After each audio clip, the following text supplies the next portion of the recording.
I have 12.5.3 in my Hardware 3 Model 3. I'm going to test it out here in the suburbs of Chicago. I don't have time to get into the city here just yet. I have no idea. I've got a lot of people asking me, how does this compare to Hardware 4? I don't know the answer to that, but supposedly these are the same version. This is the first time that the code has kind of come together.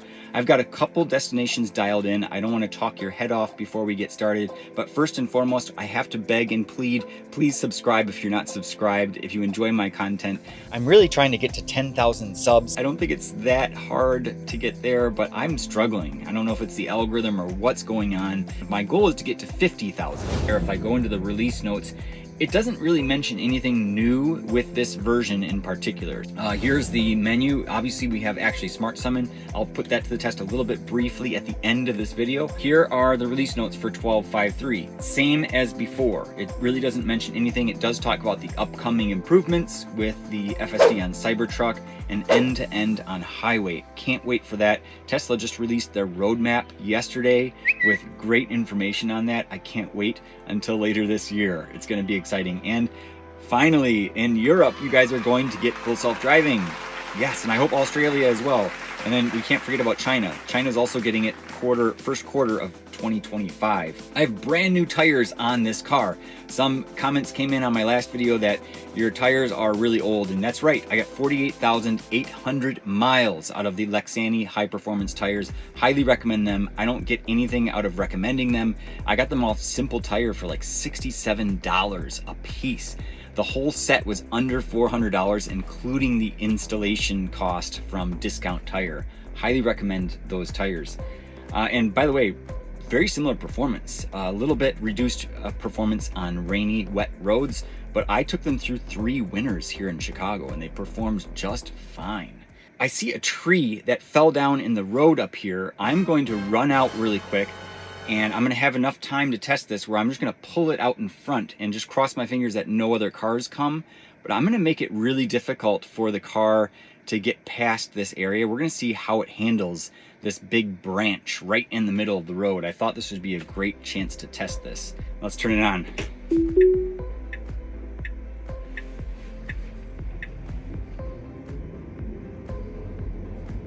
Oh, went around it so nicely. Turning it on. There we go.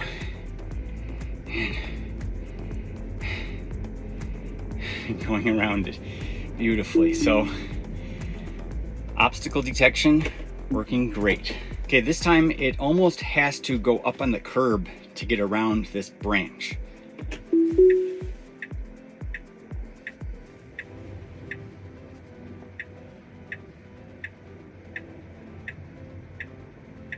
No way.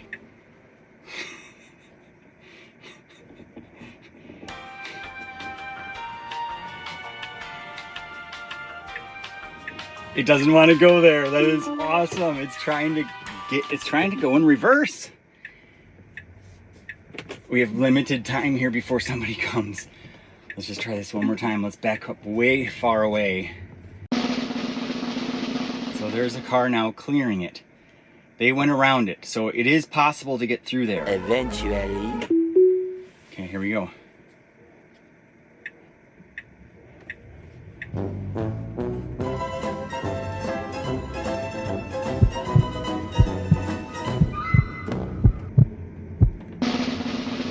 Slowing way down. Clipped it. It went over it, but just on the edges. But that was really good. I mean, it slowed down really well, and had it, approached that any closer, I would have taken over, but that was safe enough where it wasn't going to cause any damage, and it did successfully go around it. And I love how it slowed down as much as it did. I thought that was really well done. Okay, I've got a great route planned out for everybody here. Some unprotected lefts, 2 or 3 of them. They're gonna be very challenging. So here, I don't know if it had any memory of that branch being in the road, but it did hesitate there before it took off. And this is our first unprotected left coming up onto this fairly busy road. There's not much of a median or a creep zone in between these lanes, but it's 45 miles per hour on this road, and it is almost 6 p.m. It has to creep there twice. Clear on the left, except for one car coming, and we've got 2 cars on the right. Okay, we got lucky. This is an easy one. Just gonna go straight forward. Now there is one car right there in the middle lane, and we chose the far left lane, which is correct, because up here we're gonna be pulling into this Patel Brothers grocery store. I do see 2 cars there. Not the right time. Now it's hard for me to see, but I would probably be creeping to go. Great. Nicely done here. And turning right. Car backing up here.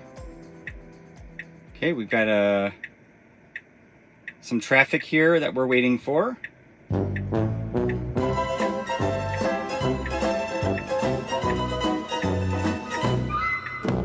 Great. Okay, I'm going to get rid of this point here, and we're going to head over to Dunkin' Donuts. See how it reroutes. Should get us out of the parking lot here. It says it's trying to turn left here, but we've got a lot of things blocked in our way. So as you can see, we've got a car coming here. Come on. And we've got a lot of cars here as well, blocked. And somebody behind me is just very, very impatient and doesn't want to wait. This is, I mean, I couldn't go anyway. There's a lot of people and a lot of cars here.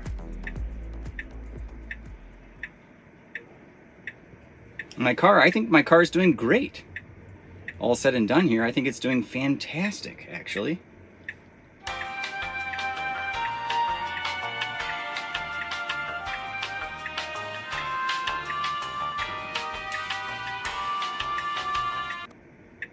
And right up here is where we need to turn left. We're going to be turning left right through here to get back out. Look at that, going nicely. And we've got an unusual situation with this car here. And a shopping cart right there on the left. Wow. Went straight through that gap. Look at this. And now we got a car coming out, reversing. They saw me, thankfully. Very tight maneuvering through that parking lot. Okay, I have to pause here to just emphasize how incredibly impressive the maneuvering was in that parking lot right there. I was blown away, to be honest with you. And watching this in post, I would encourage you to go back and just watch that entire sequence. There was a gentleman behind me, extremely impatient. I can't blame him. He's probably in a rush to get somewhere. And if I was driving manually, maybe I would have pushed out, but I would have gotten stuck. There was nowhere to go, and there were a lot of pedestrians and there were a lot of cars. I was really impressed with this performance, and a lot of people are wondering, is this how the car reacts or behaves when you are using Actually Smart Summon? And I can comment on that really quickly here, and I think a lot of people are curious. Actually Smart Summon, if you sit in the driver's seat while you're using it, which is possible if you just can't do the come to me, you just set the target position. It is very jerky in its movements. It's slow, and it's just not as it doesn't feel as intelligent. Now, is it the same as the old Smart Summon? No. Is it better than the old Smart Summon? Yes. But is it FSD good? No, it's not. So I think a lot of improvements with 12.5.3 here are with parking lots. I mean, it just performs so well in parking lots. I did experience a lot of hiccups after this video was filmed, and you're not going to see it in this video, where it stopped at a green light. So I was waiting at the front of the line. The light turned green and my car did not proceed forward. Also, I should note that I was going 57 miles per hour in a 45 mile per hour zone with the automatic speed offset setting turned on. That was very irritating for me. I was in the left lane, which is the passing lane, and somebody was on my right, and they were going maybe 58 or 59 miles an hour. They were actually passing me. So it was keeping up with traffic, but it just wasn't appropriate. I wanted to get over much earlier before they passed me, but I couldn't slow it down. You know, the only way to bring the speed down is to disengage. And I didn't feel like disengaging. I wasn't filming at the time, But there are many situations, especially when you're making turns on 12.5.3 with hardware 3, I haven't tested with hardware 4, where it's jerky. The movement kind of auto-corrects itself. Now, it's great if you have a curb in the way or a median and you're trying to go around it, but even when there is no median, it just corrects itself. The steering wheel is jerky. The last point I'm going to mention before we move on here with 12.5.3 that I observed outside of this video is that it will speed up. And even though a parking lot is coming up on the right hand side, for example, it'll speed up and then suddenly slow down at the last second as if it didn't know it needed to get over into that parking lot. Very irritating. I haven't seen that behavior before. And again, I'll have to capture it on film at another time. But this will show one parking lot where it actually completely misses it coming up. You'll see when I come to the Dunkin' Donuts here. This is very busy in here and waiting for these cars. Don't know what it's waiting for now. It might see, oh, it saw something I did not see. And moving forward. Coming out here, by the way, just so nicely. It was a little bit jerky there toward the end because it knew that it needed to get over here. And it was waiting for that other car. But as you saw, it got into that far left lane, waited for them to pass, and then moved into the middle. That felt really nice. And then up here, after we pass this next intersection, we will be getting over to the far right. And it's already starting to get over there, which is a great sign. I love that it does that early. Waiting for the gap, and there it is. It takes it. Beautiful. And then we're going to be coming up to this Dunkin' Donuts, and the entrance is going to be on the right. And then I am going to have it come up. You're going to see it's having me do like a U-turn up here, but that's not necessary. What you can do is just come straight through that Dunkin' parking lot and then join right up there. Now, it might be interesting to test the U-turn, but I'm on a little bit of a time crunch. I have to get a workout in and then edit. This week has been full of editing. This is a full-time second job. So I work from 8 to 6, and then I just edit in the evening while I eat. It's been very hectic lately. I really appreciate all of your support. That's why I'm begging of you, please subscribe and help support me here so that I can continue posting these videos. Not that I'm going to be not posting them without your support.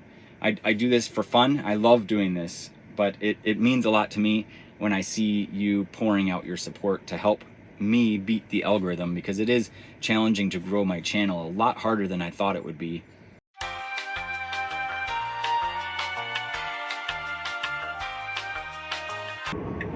Let's just slow down. In the past, it would miss this entrance, and it's right there, and it just went right past it. So it's gonna go into this other, it totally missed the entrance. Okay, so that is a regression. It hasn't done that in quite a while. It missed that entrance was in version 11. So interesting to note that it did miss that. That was happening prior on 12.4.3, where it would miss highway exits, and then it would reroute, and I'd have to disengage completely. And I probably should have disengaged there, but I would have to previously disengage to make sure I don't miss the exit on the highway, because the workaround to get back on track for that is much longer than this little thing. So we're going to see here if it can do the U-turn. So for those of you who were disappointed that I wasn't going to test the U-turn, here it is. We'll see how it does. Okay, it's going to turn green, and then we're going to execute a U-turn, it looks like. Slowing down. Beautiful. This is exactly what I would do. There was someone right behind us, and thankfully it didn't slow down too much. It did that very well. Now it needs to get all the way over to the left, 2 lanes, and then 1 more into the left turn lane to get over to Dunkin'. And this is a separate entrance, which I'm fully confident it will be able to do, because as you can see, we have a turn lane here. Okay, and it thinks we can go left here. Now that's the Starbucks entrance. I don't know why it's stopping so far back here. This is not correct. So I'm going to intervene and press forward. It should be much further forward here. I don't know why it stopped way back there. This is the spot we can turn.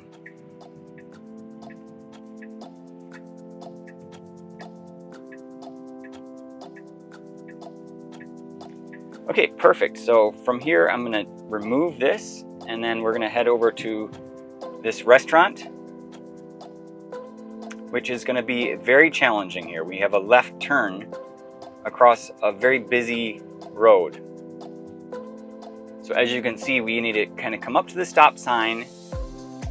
It's a little bit curved out, and then let's see if it stops. Okay, good. Yes, it stopped. That's great. Okay, coming forward. Beautiful. Look at this. Waiting. We've got some cars coming. Nice timing. Waiting in the median. I like this. This is perfect. And now waiting for it to clear up. We've got the far left lane and the middle lane open. Moving forward.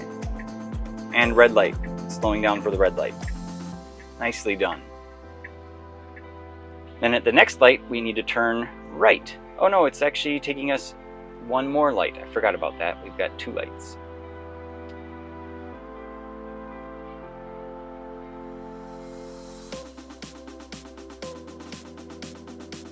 Curious to hear what you guys think of this drive so far.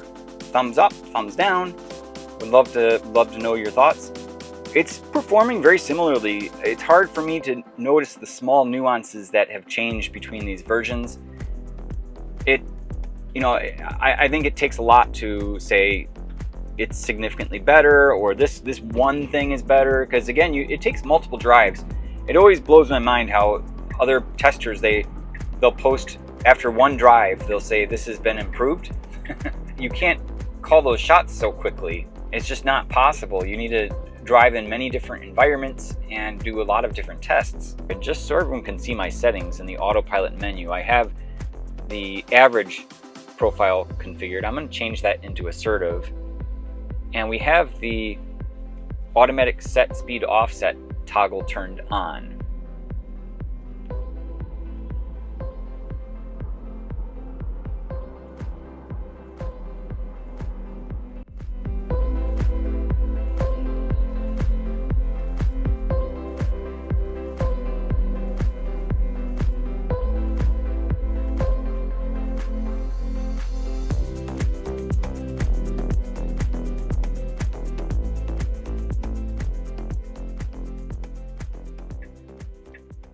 So take a look at this. We've got a very busy road here, and we're going to have to get all the way over into the far left lane to turn left immediately.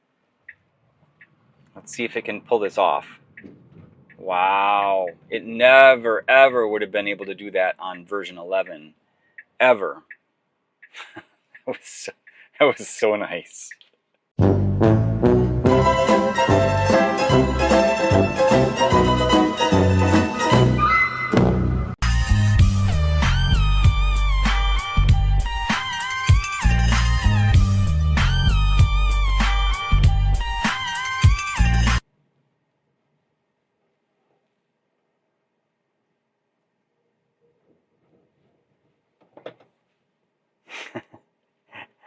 Definitely screwed up here getting to the final destination, and it's just begging to go in reverse.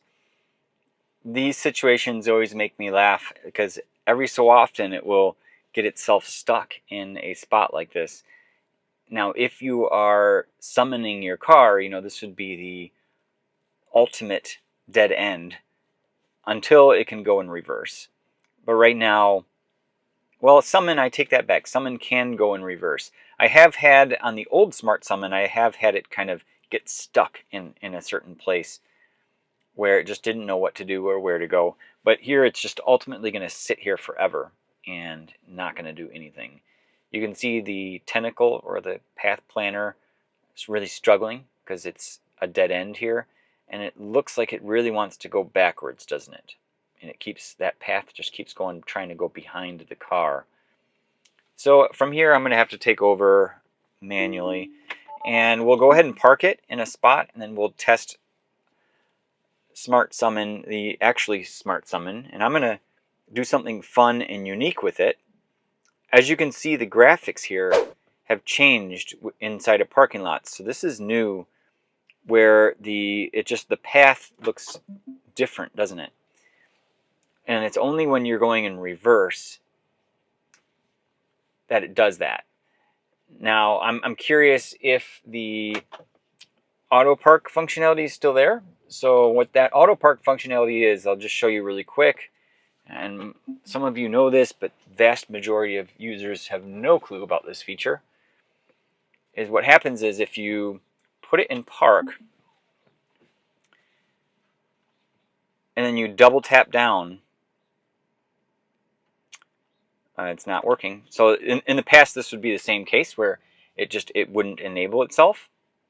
Let's go into the menus and just check here, Autopilot, customize summon. They may have taken it out just because nobody used it, but you used to be able to double tap down. Let's try it again here. You used to be able to double tap down, and then it would allow you to get out of your car and it would move forward. After looking into this some more, this old feature, even though it was incorrectly labeled Autopark within the menu system, it was only available, I believe, with the ultrasonic cars, and it also required you to turn the continuous press function off for the summon. And obviously with this first release of actually Smart Summon, they have disabled the ability to disable the continuous press. So because of that, you cannot actually use this old Autopark functionality. And like I said, it's not the actual Autopark or Vision Park Assist or any of that, but it was labeled Autopark in the menu system previously. So if you have the ultrasonic sensors and if you have that summon capability, again, you have to have full self-driving, I believe, maybe enhanced autopilot. You should still be able to use it. So this is the first time with 12.5.3 that it has been removed. I did get confirmation that that functionality is still available in 12.5.1.5 and also 12.4.3 and all previous versions. So this is the first time for the ultrasonic cars with 12.5.3 that functionality is being removed. Also, summon, if you want to have it come into your garage, this is listed in the release notes. Home link is not going to work, so just be aware of that. You are going to lose some functionality on the first release of actually Smart Summon, which happens to go along with this version of 12.5.3 of self-driving. Lastly, I wanted to share the actually Smart Summon, another test here in a parking lot. I want to also note that this was me just playing around with it. This is not recommended. I'm actually quite surprised that Tesla actually allows you to do this, but you can use actually Smart Summon, and you could also use the old Smart Summon if you had an ultrasonic car while you are sitting inside of your vehicle. So this is quite deceiving for somebody. You could basically film the car driving itself without somebody in the driver's seat. So it's actually pretty deceiving if you don't show the whole picture and explain what's going on. But essentially the way this works is you are sitting inside of your car, you are using your phone to control your car, and you tell it where to go. And that's done with the target position. And what I love about this is that, first of all, it's not as much of a gimmick as it used to be. And the reason I say that, if you watched my previous video, you'll know that this actually Smart Summon is a little bit more practical. It's a lot safer. And you're not going to risk colliding with another object. You will still experience hiccups. It's not entirely practical, I would say, for using on a regular basis, because it does, in its current state, in this very early release, and I think that's why Tesla hasn't released it wider yet, it still has a tendency to come across unexpected errors. It has a tendency to mitigate collisions and stop abruptly midway. And then the recovery time is up to 12 seconds, and that's really not appropriate in busy parking lots. But beside that, it is very safe, and it does have a little bit more intelligence, I would say, compared to the old Smart Summon. While I was testing this, and I'm not going to show it here, I did have an abrupt stop and it caught me off guard.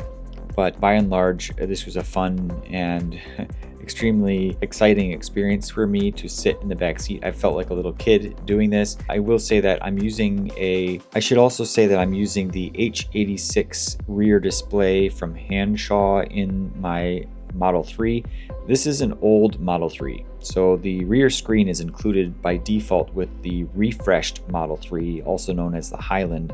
But if you want to mod your Model 3 or Model Y and add a rear screen display, you can definitely do that, and I actually highly recommend it. In the description, you'll find a link to the rear display from Tlyard and also from Hansshow. You can pick it up with a discount. I think at Hansshow I have 22% off. Over at Tlyard I have 27% off. So you can kind of compare the prices with all the accessories on those sites. But the rear screen display is my top recommendation. And personally, if you're looking at Hansshow versus Tlyard, I think they sell similar products. But the H86 display, if you get the 8.6 inch display, it might also be available from Tlyard. You're going to get a Bluetooth transmitter app. And what that allows you to do is play the audio from the screen on the car speakers. And that's really nice for your driving experiences. I'm a really big fan of that. If you want a really slick OEM look where it has this dark night theme and it's really nice looking, then I would go with the Tlyard display, which I think is smaller. It's like a 7-inch or something like that. It's not bad. It's just maybe not as new as the Hansshow option. So up to you guys if you're interested in using those or purchasing one of those. Use my discount code TechGeek on one of those sites. Thanks so much for watching.